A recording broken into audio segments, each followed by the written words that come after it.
The Mets are not a very good baseball team right now. Their record is 34 wins and 39 losses. And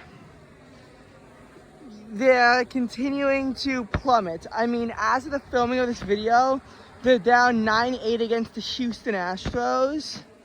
Now, I'm not exactly sure if they'll win the game or not. It's close, but it's probably going to go down as another loss for the New York Mets.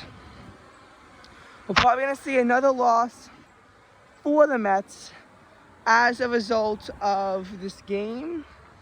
And I really want to hone in on how bad they've been recently. First of all, the Mets are not historically a good team. They have not won the World Series since 1986. While that might seem trivial to a lot of you watching this video, I wanted to keep in mind that every other team in the NL East has won the World Series in the 21st century. The Marlins won it in 2003. The Phillies won it in 2008. The Nationals won it in 2019, and the Braves took home the World Series in 2021. That's when the Mets had an epic free-for-all where they were still holding their first place in the division as late as the second week of August, and yet finished with a record of 77 wins and 85 losses, eliminated from the playoffs. Wow, that's a depressing way to turn around your season. And in 2022, we see this choke where the Mets had everything lined up for them to win the NL East, and they got swept by the Braves in their last important series, which wound up costing them the NL East and the number 2 spot. And being demoted to the number 4 spot resulted in them losing the series against the San Diego Padres, becoming the first 100-win team to not advance to the divisional round. There's been a few other wildcard teams with over 100 wins. The LA Dodgers of 2021 were actually in that position. So were the 2018 Yankees, and there were a few other teams who have been in this position. It's not that uncommon, but usually once you have 100 wins, it's kind of seen as, okay, you'll make it through the wild card round, and the Mets were actually unable to do so. The New York Mets were unable to make it past the wild card round despite having over 100 wins. The Mets have not won a single series since June. They've won games in June, but all their series have been, either them getting swept or them only being able to win one game out of the entire series. The Yankees was when they tied the series. There were actually 2 games against the New York Yankees. I think they only played 4 in total. But you had 2 games against the Yankees. The Mets actually were able to win one of the games against the Yankees. So they were able to split the series. But every other series the Mets have played in the month of June has been a loss, where they've been able to, at best, win 1 game. They got swept 2 series in a row.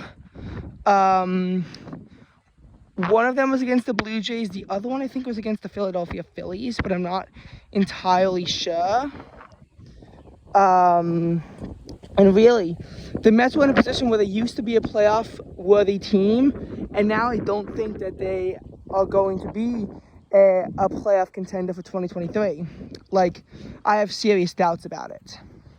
And when you look at the Mets, you might say, well, yeah, they're not doing good, but the Cubs had anything like this too.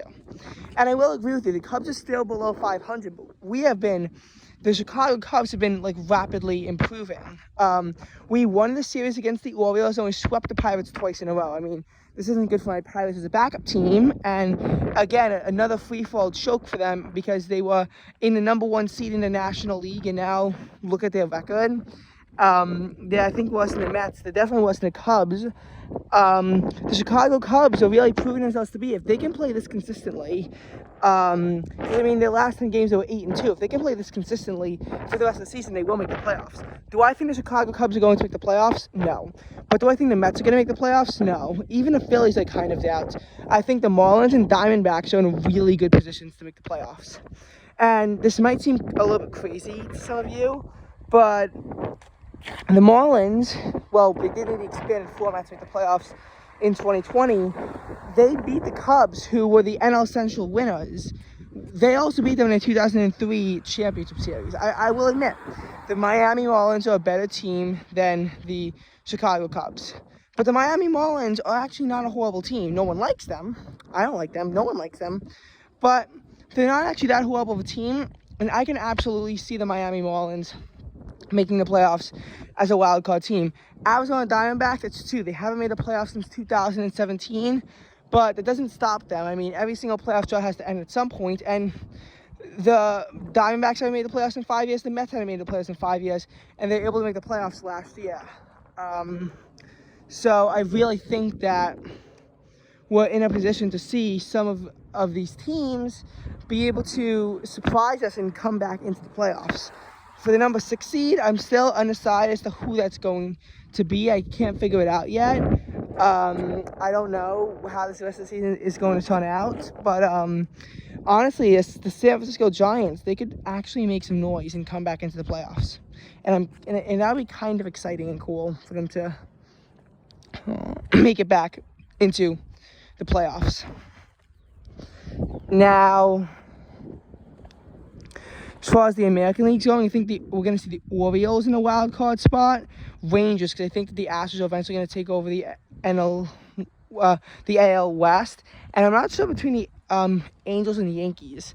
The Angels have the MLB's longest postseason drought, going back to 2014, and I feel like it's show coming on, so I want to say Yankees. But if you're an Angels fan, this is a good time to be optimistic, because you're like close to being in a playoff spot. You're close. Yeah, like maybe they even on a playoff spot. Maybe it's the Astros or the Yankees are trading blows with. And I'm just telling you, this could be an exciting postseason for baseball, but one that I don't think the Mets will be taking a part in.